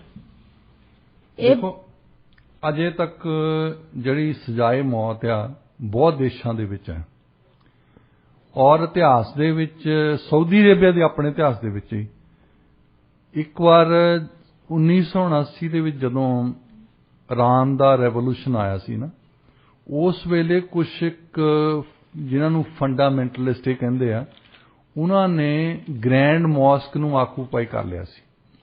ਉਹ ਤੇ ਕੰਟਰੋਲ ਕਰ ਲਿਆ, ਜਿੱਦਾਂ ਹਰਿਮੰਦਰ ਸਾਹਿਬ ਨੂੰ ਕੰਟਰੋਲ ਕੀਤਾ ਸੀ ਕਿ ਕੁਝ ਹਥਿਆਰਬੰਦ ਬੰਦਿਆਂ ਨੇ। ਹਾਂਜੀ, ਇਦਾਂ ਹੀ ਗ੍ਰੈਂਡ ਮੌਸਕ ਜਿਹੜੀ ਆ ਮੱਕੇ ਦੇ ਵਿੱਚ ਆ, ਉਹਨੂੰ ਕੰਟਰੋਲ ਕਰ ਲਿਆ ਸੀ ਉਹਨਾਂ ਨੇ ਆ ਕੇ। ਤਾਂ ਉਹਨਾਂ ਨੂੰ ਫਿਰ ਬਾਹਰ ਕੱਢਣ ਲਈ ਇਹਨਾਂ ਨੇ ਬੰਦੇ ਮਾਰੇ ਪਹਿਲਾਂ, ਤੇ ਇਹ ਅੱਜ ਤਾਈਂ ਗੱਲ ਲਕਾਈ ਆ ਵੈਸੇ। ਤੇ ਉੱਥੇ ਫ੍ਰੈਂਚ ਫੋਰਸਸ ਵੀ ਸੱਦੀਆਂ ਸੀ ਬਾਹਰੋਂ, ਜਿਨ੍ਹਾਂ ਦਾ ਤਜਰਬਾ ਸੀ ਇਸ ਗੱਲ ਤੇ ਅੱਜ ਤਾਈਂ ਇਸ ਕਰਕੇ ਨਹੀਂ ਦੱਸਦੇ ਕਿ ਉਹ ਕ੍ਰਿਸਚੀਅਨ ਹੈ, ਕਿ ਸਾਡੀ ਗ੍ਰੈਂਡ ਮੌਸਕ ਦੇ ਵਿੱਚ ਕ੍ਰਿਸਚੀਅਨ ਫੋਰਸਸ ਹੋਣ। ਇਹ ਇਸ ਗੱਲ ਤੇ ਸਾਊਦੀ ਅਰੇਬੀਆ ਵਾਲੇ ਚੁੱਪ ਬੈਠੇ ਆ। ਉਸ ਵੇਲੇ ਇਹਨਾਂ ਨੇ ਬੰਦੇ ਬਹੁਤ ਜਿਹੜੇ ਜਿਨ੍ਹਾਂ ਨੇ ਵੀ ਹਿੱਸਾ ਲਾਇਆ ਸਾਰਿਆਂ ਨੂੰ ਮਾਰਤਾ। ਹੁਣ ਇਹਨਾਂ ਨੇ ਇੱਕ ਬੰਦਾ ਮੈਨੂੰ ਦੱਸਦਾ ਸੀ ਸਾਊਦੀ ਅਰੇਬੀਆ ਰਹਿ ਕੇ ਆਇਆ, ਉਹ ਕਹਿੰਦਾ ਜਦੋਂ ਤੁਸੀਂ 4-ਵੇ ਸਟਾਪ ਦੇ ਵਿੱਚ ਆਉਂਦੇ ਆ ਨਾ, ਜੇ ਉੱਥੇ 4-ਵੇ ਦੇ ਵਿੱਚ ਹੀ ਉਹ ਸਜ਼ਾਏ ਮੌਤ ਦਿੰਦੇ ਕਿਸੇ ਨੂੰ, ਕਿਸੇ ਦਾ ਸਿਰ ਕਲਮ ਕਰਨਾ ਹੋਵੇ ਨਾ, ਉੱਥੇ ਲਿਆਉਂਦੇ ਆ ਤਾਂ ਉਹਨੂੰ ਵੱਢਦੇ ਆ ਉੱਥੇ ਸਿਰ। ਉਹ ਕਹਿੰਦਾ ਮੈਂ ਆ ਕੇ ਖੜਾ ਹੋਇਆ ਤਾਂ ਉਦੋਂ ਸ਼ਾਇਦ ਵੱਢਣ ਨਹੀਂ ਲੱਗੇ ਸੀ। ਉਹ ਮੈਂ ਕਹਿੰਦਾ ਦੇਖ ਲਿਆ ਤਾਂ ਦੂਜੇ ਦਿਨ ਟਿਕਟ ਬੁੱਕ ਕਰ ਲਈ। ਇਹ ਜਿੰਨੀਆਂ ਵੀ ਮਨੁੱਖੀ ਅਧਿਕਾਰਾਂ ਦੀਆਂ, ਇਨਸਾਨੀਅਤ ਦੇ ਅਧਿਕਾਰਾਂ ਦੀਆਂ ਗੱਲ ਕਰਨ ਵਾਲੀਆਂ ਜਥੇਬੰਦੀਆਂ ਨੇ ਸਾਰੀ ਦੁਨੀਆ ਭਰ ਤੇ, ਉਹ ਇਹ ਕਹਿੰਦੇ ਕਿ ਤੁਹਾਨੂੰ ਸਜ਼ਾਏ ਮੌਤ ਖਤਮ ਕਰਨੀ ਚਾਹੀਦੀ ਹੈ। ਨੰਬਰ 1 ਤੇ ਧਾਰਮਿਕ ਰੀਜ਼ਨ ਦਿੰਦੇ ਆ। ਚਲੋ ਉਹਨਾਂ ਦੇ ਮੰਨੋ ਚਾਹੇ ਨਾ ਮੰਨੋ, ਇਹ ਗੱਲ ਠੀਕ ਹੈ ਕਿ ਤੁਸੀਂ ਨਾ ਤਾਂ ਜਨਮ ਦਿੱਤਾ ਕਿਸੇ ਨੂੰ, ਤੇ ਨਾ ਹੀ ਤੁਹਾਨੂੰ ਹੱਕ ਹੋਣਾ ਚਾਹੀਦਾ ਕਿਸੇ ਦਾ, ਚਾਹੇ ਸਟੇਟ ਵੀ ਆ ਜੀ। ਤੁਹਾਨੂੰ ਹੱਕ ਨਹੀਂ ਹੋਣਾ ਚਾਹੀਦਾ ਕਿਸੇ ਦੀ ਜਾਨ ਲੈ ਲਓ। ਜਿਹਨੇ ਜਨਮ ਦਿੱਤਾ ਉਹ ਚੱਕ ਲਵੇ, ਜੁਦੀ ਗੱਲ ਹੈ। ਪਰ ਆਪਣੇ ਆਪ ਹੀ ਕੋਈ ਬੰਦੇ ਬਣੇ ਫਿਰਦੇ ਆ ਕਿ ਅਸੀਂ ਰੱਬ ਦੇ ਏਜੰਟ ਆ, ਕੋਈ ਸਟੇਟ ਬਣ ਕੇ ਰੱਬ ਦੇ ਏਜੰਟ ਬਣੇ ਆ ਕਿ ਅਸੀਂ ਤੁਹਾਡੀ ਮੌਤ ਡਿਸਾਈਡ ਕਰਾਂਗੇ। ਅਮਰੀਕਾ ਵਾਲੇ ਜਿਹੜੇ ਕਿ ਦੁਨੀਆ ਭਰ ਦੇ ਵਿੱਚ ਲੋਕਾਂ ਨੂੰ ਲੈਕਚਰ ਦਿੰਦੇ ਆ ਮਨੁੱਖੀ ਅਧਿਕਾਰਾਂ ਦਾ, ਅੱਧੇ ਤੋਂ ਵੱਧ ਸਟੇਟਸ ਇੱਥੇ ਵੀ ਸਜ਼ਾਏ ਮੌਤ ਆ, ਜਿੱਥੇ ਕਿ ਅਜੇ ਤੱਕ ਲੋਕਾਂ ਨੂੰ ਟੀਕੇ ਮਾਰ ਕੇ ਟੀਕਾ ਲਾਇਆ ਜਾਂਦਾ, ਇਲੈਕਟ੍ਰਿਕ ਚੇਅਰ ਤੇ ਬਿਠਾਇਆ ਜਾਂਦਾ। ਤੁਸੀਂ ਇਹ ਗੱਲ ਬੜੇ ਮਾਣ ਦੀ ਆ ਸਾਨੂੰ, ਮਹਾਰਾਜਾ ਰਣਜੀਤ ਸਿੰਘ ਸਭ ਤੋਂ ਪਹਿਲੇ ਇੱਕ ਬਾਦਸ਼ਾਹ ਹੋਏ ਆ। ਦੇਖ ਲਓ, ਉਹ 1799 ਦੇ ਵਿੱਚ ਪਾਵਰ 'ਚ ਆਏ ਆ, 1839 'ਚ ਉਹਨਾਂ ਦੀ ਉਹ ਸਵਰਗਵਾਸ ਹੋਏ ਨੇ। ਉਹ ਪਹਿਲੇ ਬੰਦੇ ਸੀ ਉਸ ਖਿੱਤੇ ਦੇ ਵਿੱਚ, ਔਰ ਮੇਰਾ ਖਿਆਲ ਦੁਨੀਆ ਦੇ ਵਿੱਚ, ਜਿਨ੍ਹਾਂ ਨੇ ਸਜ਼ਾਏ ਮੌਤ ਖਤਮ ਕੀਤੀ ਸੀ। ਵੱਡੇ ਤੋਂ ਵੱਡਾ ਕ੍ਰਾਈਮ ਉਹਦੀ ਪਨਿਸ਼ਮੈਂਟ ਸੀ ਜੇਲ੍ਹ, ਕਿ ਜੇਲ੍ਹ 'ਚ ਰੱਖ ਲਓ। ਦੂਸਰੀ ਗੱਲ ਇਹ ਹੈ ਕਿ ਕਈ ਵਾਰੀ ਤੁਸੀਂ ਗਲਤ ਬੰਦੇ ਨੂੰ ਫੜ ਕੇ ਜੇਲ੍ਹ 'ਚ ਦੇ ਦਿੰਦੇ। ਕਈ ਵਾਰੀ ਪਤਾ ਲੱਗਦਾ ਨਾ 15 ਸਾਲਾਂ ਬਾਅਦ, 20 ਸਾਲਾਂ ਬਾਅਦ ਸਾਹਮਣੇ ਇਸ ਬੰਦੇ ਨੇ ਤਾਂ ਕੰਮ ਹੀ ਨਹੀਂ ਕੀਤਾ। ਉਹ ਜਿਹਦੇ ਬੰਦੇ ਇਸ ਬੰਦੇ ਨੇ ਵੱਢਿਆ ਸੀ ਉਹਨੂੰ ਫੜ ਕੇ ਜੇਲ੍ਹ 'ਚ ਦੇ ਦਿਓ। ਅੱਛਾ, ਜੇ ਤਾਂ ਤੁਸੀਂ ਉਹਨੂੰ ਜੇਲ੍ਹ ਹੀ ਦਿੱਤੀ ਹੈ ਫਿਰ ਤਾਂ ਚਲੋ ਉਹਨੂੰ ਛੱਡ ਦੋਗੇ, ਤੁਸੀਂ ਲਾਈਫ ਤਾਂ ਨਹੀਂ ਵਾਪਸ ਦੇ ਸਕਦੇ ਕਿਸੇ ਦੀ, ਜਿਹਨੂੰ ਜਿਸ ਬੰਦੇ ਨੇ 15-20 ਸਾਲ ਜੇਲ੍ਹ 'ਚ ਕੱਟੇ ਹੋਣ। ਪਰ ਫਿਰ ਵੀ ਜਿਹੜੇ ਉਹਦੇ ਰਹਿੰਦੇ ਹੋਣ ਕੁਛ ਦਿਨ, ਤੇ ਉਹ ਮੁੜ ਕੇ ਸਮਾਜ ਦੇ ਵਿੱਚ ਆਉਂਦਾ ਆ, ਆਪਣੀ ਲਾਈਫ ਬਤੀਤ ਕਰਦਾ। ਜੇ ਤੁਸੀਂ ਉਹਨੂੰ ਮਾਰ ਦਿੱਤਾ ਉਸੇ ਦਿਨ, ਸਜ਼ਾਏ ਮੌਤ ਆ ਜਿਹਦੇ ਦੇ ਵਿੱਚ, ਫਿਰ ਤੁਸੀਂ ਕੀ ਕਰੋਗੇ? ਤੁਸੀਂ ਇਹੀ ਕਹਿ ਸਕਦੇ ਕਿ ਮਾਫੀ ਦੇ ਦਿਓ ਸਾਨੂੰ। ਮਾਫੀ ਕਾਹਦੀ ਦੇ ਦਿਓ? ਬੰਦਾ ਤਾਂ ਚਲਾ ਗਿਆ, ਬੰਦਾ ਤਾਂ ਦੁਨੀਆ ਤੋਂ ਚਲਾ ਗਿਆ। ਜਾਂ ਤਾਂ ਹੋਵੇ ਤੁਹਾਡੇ ਤੁਸੀਂ ਜਸਟਿਨ ਟਰੂਡੋ ਨੇ ਮਾਫੀ ਮੰਗੀ ਆ ਤਾਂ ਉਦਣ ਹੀ ਮੁੜਿਆ ਏ, ਰੱਬ ਕਹਿੰਦਾ ਆ ਲੈ ਵੀ ਚੱਕ ਲਾ। ਕੋਈ ਤਰੀਕਾ ਹੋਣਾ ਚਾਹੀਦਾ ਨਾ ਜੀ। ਪਰ ਜਿਹੜਾ ਬੰਦਾ, ਜਦੋਂ ਤੁਸੀਂ ਉਹਨੂੰ ਕੈਪੀਟਲ ਪਨਿਸ਼ਮੈਂਟ ਦੇਤੀ ਆ, ਇਲੈਕਟ੍ਰਿਕ ਚੇਅਰ ਦੇਤੀ ਆ ਜਾਂ ਫਾਂਸੀ ਲਾਤੀ, ਉਹ ਗਿਆ ਬੰਦਾ। ਸੋ ਇਹ ਜਿਹੜਾ ਸਾਊਦੀ ਅਰੇਬੀਆ ਦੇ ਵਿੱਚ ਆ। ਦੂਸਰੀ ਗੱਲ, ਤੁਸੀਂ ਬਹੁਤ ਬੰਦੇ ਗੱਲ ਕਰਦੇ ਦੇਖੇ ਹੋਣੇ ਆ ਵੀ ਜੇ ਸਖਤੀ ਹੋਵੇ ਤਾਂ ਉੱਥੇ ਕ੍ਰਾਈਮ ਘੱਟ ਹੁੰਦਾ। ਸਾਊਦੀ ਅਰੇਬੀਆ ਦੇ ਵਿੱਚ ਬਾਕੀਆਂ ਨੂੰ ਕ੍ਰਾਈਮ ਘੱਟ ਨਹੀਂ ਆ, ਉੱਥੇ ਵੀ ਡਰੱਗ ਵਿਕਦੀ ਆ। ਦੇਖ ਲਓ, ਹਾਲੇ ਕਿ ਲੋਕੀ ਡਰਦੇ ਵੀ ਆ ਕਿ ਸਾਨੂੰ ਮਾਰ ਦੇਣਗੇ। ਸਖਤ ਸਜ਼ਾਵਾਂ ਵੀ ਉੱਥੇ ਸਖਤ ਸਜ਼ਾਵਾਂ ਵੀ ਆ, ਪਰ ਉੱਥੇ ਵੀ ਉਹੀ ਕ੍ਰਾਈਮ ਹੋ ਰਿਹਾ ਜਿਹੜਾ ਦੂਜੀ ਜਗ੍ਹਾ ਤੇ ਹੋ ਰਿਹਾ। ਚਲੋ ਉਹਨਾਂ ਦੇ ਘੱਟ ਹੁੰਦਾ ਹੋਊਗਾ, ਇਸੇ ਕਰਕੇ ਨਹੀਂ ਵੀ ਘੱਟ ਵੀ ਸਜ਼ਾ ਦਾ ਕਰਕੇ ਆ, ਹੋ ਸਕਦਾ ਵੀ ਟ੍ਰੈਡੀਸ਼ਨਲੀ ਰਵਾਇਤੀ ਤੌਰ ਤੇ ਉਹਨਾਂ ਦੇ ਘੱਟ ਹੋਵੇ ਜੀ। ਇਹ ਵੀ ਗੱਲ ਤਾਂ ਇੰਪੋਰਟੈਂਟ ਹੈ ਨਾ। ਹਾਂਜੀ। ਸੋ ਇਸ ਗੱਲ ਦੀ ਜਿਹੜੀ ਜਿੱਥੇ ਕਿ ਮਨੁੱਖੀ ਅਧਿਕਾਰਾਂ ਦੀਆਂ ਜਥੇਬੰਦੀਆਂ ਨਿਖੇਧੀ ਵੀ ਕਰਦੀਆਂ ਕਿ ਤੁਸੀਂ ਚੁੱਕ ਕੇ ਬੰਦੇ ਮਾਰੀ ਜਾਂਦੇ ਆ, ਬੰਦੇ ਮਾਰੀ ਜਾਂਦੇ। ਹਾਂ ਠੀਕ ਹੈ, ਜੇ ਬੰਦੇ ਨੇ ਗਲਤੀ ਕੀਤੀ ਆ ਉਹਨੂੰ ਸਜ਼ਾ ਦੇ ਦਿਓ, ਜੇਲ੍ਹ ਚੱਲ ਜਾਵੇ। ਜੇ ਉਹਨਾਂ ਦੇ ਵਿੱਚੋਂ ਤੁਸੀਂ 100 ਬੰਦੇ ਨੂੰ ਸਜ਼ਾ ਦਿੱਤੀ ਹੈ, ਇੱਕ ਬੰਦਾ ਹੀ ਤੁਸੀਂ 10 ਸਾਲਾਂ ਬਾਅਦ 5 ਸਾਲਾਂ ਬਾਅਦ ਇਹ ਸਾਬਤ ਹੋ ਜਾਂਦਾ ਕਿ ਉਹਨੇ ਵਿਚਾਰੇ ਨੇ ਕ੍ਰਾਈਮ ਹੀ ਨਹੀਂ ਕੀਤਾ। ਹੁਣ ਕਈਆਂ ਦੇਸ਼ਾਂ ਦੇ ਵਿੱਚ ਪੁਲਿਸ ਫੋਰਸਸ, ਸਾਨੂੰ ਖਾਸ ਤੌਰ ਤੇ ਪਤਾ ਆ ਕਿ ਸਾਡੇ ਵੀ ਇਹੀ ਕੰਮ ਚੱਲਦਾ, ਪੁਲਿਸ ਵਾਲੇ ਡੰਡੇ ਮਾਰ ਕੇ ਮਨਾ ਲੈਂਦੇ ਆ ਕ੍ਰਾਈਮ। ਜਿੱਦਾਂ ਪੰਜਾਬ ਦੀ ਗੱਲ ਕਰਦੇ ਹੁੰਦੇ ਕਿ ਬੇਰੁਜ਼ਗਾਰ ਟੀਚਰ ਕੋਈ ਧਰਨਾ ਦੇ ਰਹੇ ਸੀ, ਅੰਦੋਲਨ ਕਰ ਰਹੇ ਸੀ, ਤਾਂ ਉੱਥੇ ਪੁਲਿਸ ਨੇ ਆ ਕੇ ਡੰਡਾ ਚਲਾਇਆ, ਲਾਠੀਆਂ ਚਲਾਈਆਂ ਉਹਨਾਂ ਨੇ, ਤਾਂ ਉੱਥੇ ਇੱਕ ਉਹਨਾਂ ਦੇ ਯੂਨੀਅਨ ਲੀਡਰ ਦੀ ਸਿਰ ਪਾੜ ਗਿਆ। ਉਹਦੀ ਵੀਡੀਓ ਬਣ ਗਈ, ਉਹਨਾਂ ਤੇ ਹੁਣ ਮੁਕੱਦਮਾ ਚੱਲ ਪਿਆ, ਥਾਣੇਦਾਰ ਨੇ ਉਹਦਾ ਡੰਡਾ ਮਾਰਿਆ, ਉਹਦਾ ਸਿਰ ਪਾੜ ਦਿੱਤਾ। ਤਾਂ ਉਹਨਾਂ ਨੇ ਮੁੜ ਕੇ ਜਦੋਂ ਅਦਾਲਤ ਦੇ ਵਿੱਚ ਮੁਕੱਦਮਾ ਚੱਲਦਾ ਸੀ, ਉਹਨਾਂ ਨੇ ਉਹ ਬੰਦਾ ਚੱਕ ਕੇ ਥਾਣੇ ਲੈ ਗਏ, ਤਾਂ ਉਹਨੂੰ ਰਾਤ ਨੂੰ ਫਿਰ ਤਸ਼ੱਦਦ ਕੀਤਾ ਹੋਣਾ। ਉਹ ਬੰਦਾ ਆ ਕੇ ਮੁੜ ਕੇ ਜੱਜ ਨੂੰ ਕਹਿੰਦਾ, ਜੱਜ ਫਿਰ ਉਹਨੂੰ ਪੁੱਛਦਾ ਹੈ ਕਿ ਪੁਲਿਸ ਨੇ ਲਾਠੀ ਚਾਰਜ ਕੀਤਾ, ਤੇਰਾ ਸਿਰ ਪੜ ਗਿਆ, ਤੂੰ ਆਪਣਾ ਬਿਆਨ ਰਿਕਾਰਡ ਕਰ। ਉਹ ਵਿਚਾਰਾ ਡਰਿਆ ਹੈ, ਥਾਣੇਦਾਰ ਵੱਲ ਦੇਖੇ ਵੀ ਰਾਤੀ ਤਾਂ ਹਲੇ ਛਿੱਤਰ ਖਾ ਕੇ ਹਟਿਆ। ਕਹਿੰਦਾ ਜੀ ਜੱਜ ਸਾਹਿਬ, ਪੁਲਿਸ ਤਾਂ ਵੈਸੇ ਹਵਾ 'ਚ ਹੀ ਲਾਠੀਆਂ ਮਾਰਦੀ ਸੀ, ਮੈਨੂੰ ਪਤਾ ਨਹੀਂ ਕੀ ਹੋਇਆ, ਮੈਂ ਭੁੜ ਕੇ ਥਾਣੇਦਾਰ ਦੀ ਲਾਠੀ 'ਚ ਲੱਗਾ। ਤਸ਼ੱਦਦ ਦੇ ਸਾਹਮਣੇ ਦੇਖ ਲਓ, ਸਟੇਟਮੈਂਟ ਹੀ ਚੇਂਜ ਕਰਤੀ। ਇਦਾਂ ਦੇ ਕੇਸ ਹੁੰਦੇ ਆ ਜਿੱਥੇ ਕਿ ਲੋਕੀ, ਜੇ ਮੈਨੂੰ ਕੁੱਟੋਗੇ ਮੈਂ ਕਹੂੰਗਾ ਉਹ ਬੰਦਾ ਮਾਰਿਆ, ਮੈਂ ਕੁੱਟ, ਮੈਂ ਮੇਰੇ ਤੋਂ ਰੋਜ਼ ਥੋੜ੍ਹਾ ਕੁੱਟ ਖਾ ਹੁੰਦੀ, ਮੇਰੇ ਕੋਲ ਲੱਤਾਂ ਤੁੜਾ ਹੁੰਦੀਆਂ, ਤੇ ਉਹ ਜੇ ਤਾਂ ਮੈਨੂੰ ਮਾਰ ਦਿੱਤਾ ਸਜ਼ਾਏ ਮੌਤ ਆ, ਫਿਰ ਤਾਂ ਮੇਰੀ ਕੋਈ ਪੈਰਵਾਈ ਨਹੀਂ। ਹੋ ਸਕਦਾ ਕਿ ਮੈਨੂੰ ਸਜ਼ਾ ਹੋ ਜਾਵੇ, ਪਰ ਉਸ ਤੋਂ ਬਾਅਦ ਸਾਬਤ ਹੋ ਜਾਵੇ ਕਿ ਇਸ ਬੰਦੇ ਨੇ ਕੁਛ ਨਹੀਂ ਕੀਤਾ, ਇਸ ਬੰਦੇ ਨੇ ਉਹ ਬੰਦਾ ਮਾਰਿਆ, ਫਿਰ ਤਾਂ ਉਹਨੂੰ ਛੱਡ ਦੇਣਗੇ। ਜੇ ਤੁਸੀਂ ਉਹਨੂੰ ਸਜ਼ਾਏ ਮੌਤ ਦੇ ਚੁੱਕੇ ਆ, ਫਿਰ ਤਾਂ ਕੁਛ ਨਹੀਂ ਕਰ ਸਕਦੇ। ਸੋ ਇਹ ਗੱਲ ਜਿਹੜੀ ਸਜ਼ਾਏ ਮੌਤ ਜਿਹੜੀ ਖਤਮ ਹੋਣੀ ਚਾਹੀਦੀ ਹੈ, ਸਾਡੇ ਕੈਨੇਡਾ ਦੇ ਵਿੱਚ ਬਿਲਕੁਲ ਖਤਮ ਹੈ।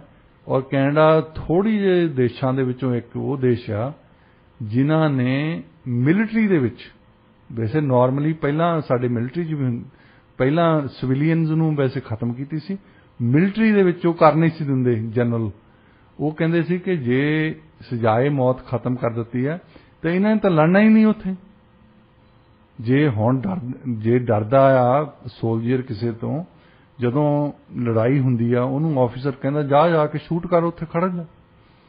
ਜੇ ਉਹਨੂੰ ਲੱਗਦਾ ਕਿ ਜੇਲ੍ਹ ਹੀ ਹੋਣੀ, ਅਗਲਾ ਕਹਿੰਦਾ ਮਰਨਾ ਜ਼ਰੂਰ ਹੈ, ਮੈਂ ਨਹੀਂ ਮਾਰਦਾ ਉਹਨਾਂ ਦੇ, ਮੈਂ ਪਿੱਛੇ ਨਹੀਂ ਹਟ ਜਾਣਾ, ਉਹਨੂੰ ਜੇਲ੍ਹ 'ਚ ਕਰ ਦੋਗੇ।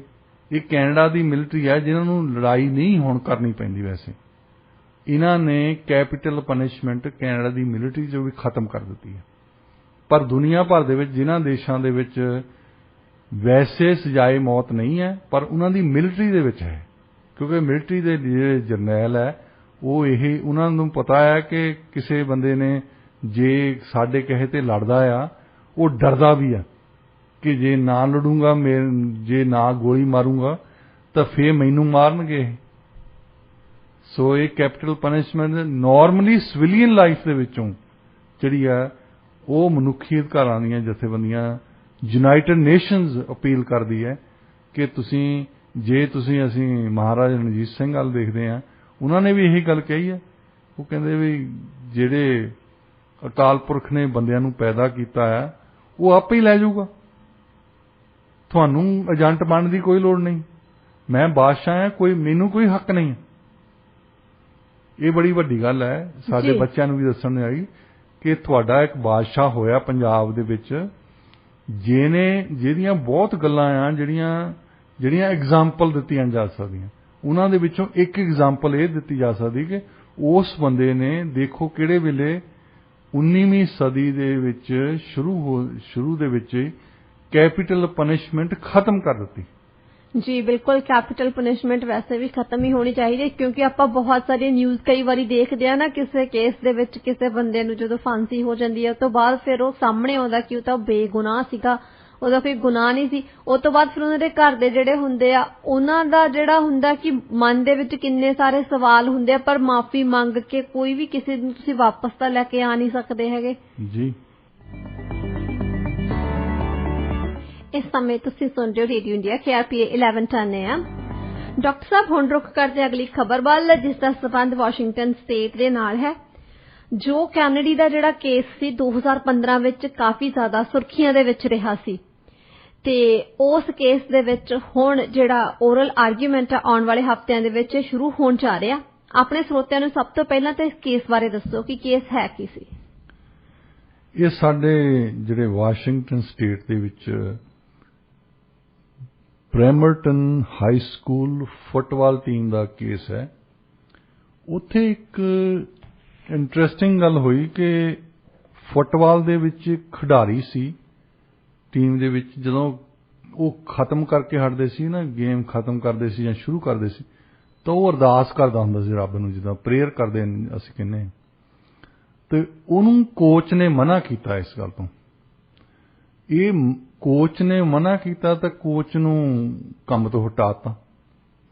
ਹੁਣ ਕੋਚ ਨੇ ਕਿਹਾ ਕਿ ਫਰਸਟ ਅਮੈਂਡਮੈਂਟ ਜਿਹੜੀ ਯੂਐਸ ਦੀ ਵਿੱਚ ਆ, ਜਿਹੜੀ ਸਾਡਾ ਸੰਵਿਧਾਨ ਉਹ ਕਹਿੰਦਾ ਆ ਕਿ ਚਰਚ ਤੇ ਸਟੇਟ ਦਾ ਵਿੱਚ ਕੋਈ ਇੱਕ ਵਖਰੇਵਾਂ ਹੋਣਾ ਚਾਹੀਦਾ ਹੈ। ਤੁਸੀਂ ਕੀ ਕਰਦੇ ਆ ਧਾਰਮਿਕ ਤੌਰ ਤੇ, ਇਹ ਤੁਹਾਡਾ ਪ੍ਰਾਈਵੇਟ ਮਾਮਲਾ ਹੈ। ਇਹ ਜਿਹੜੀ ਪਹਿਲੀ ਅਮੈਂਡਮੈਂਟ ਆ ਉਹਦੇ ਵਿੱਚ ਲਿਖਿਆ ਆ। ਇਹਦੀ ਬੈਕਗਰਾਉਂਡ ਇਹ ਹੈ ਕਿ ਇੱਕ ਜ਼ਮਾਨਾ ਸੀ ਯੂਰਪ ਦੇ ਵਿੱਚ ਜਦੋਂ ਕਿ ਚਰਚ ਬਹੁਤ ਤਕੜਾ ਸੀ। ਉਹਨਾਂ ਦੇ ਮਤਲਬ ਕਹਿੰਦੇ ਹੁੰਦੇ ਚੰਮਦੀਆਂ ਚਲਾਉਂਦੇ ਸੀ।